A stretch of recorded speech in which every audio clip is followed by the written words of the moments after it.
Good morning সবাইকে। কাল তোমাদের দেখিয়েছিলাম পুজোর ভিডিও, যজ্ঞের ভিডিও।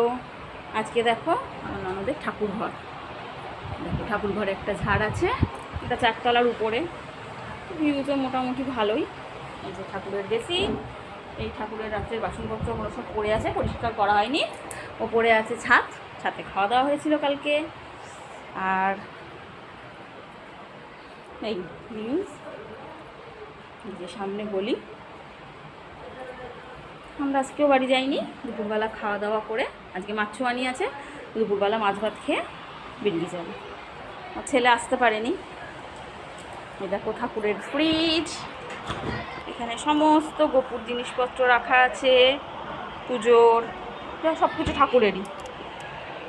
আর এই হলো এই জানলার ভিউজ।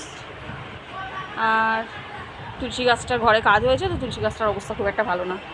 এই দেখো এটা হচ্ছে মাইক দিয়ে পুজো করা হয়, পুজোর সময় ঠাকুর মশাই মন্ত্র পড়ে। চলো এবার খেতে দিতে হবে সবাইকে, টাটা, পরে কথা হবে।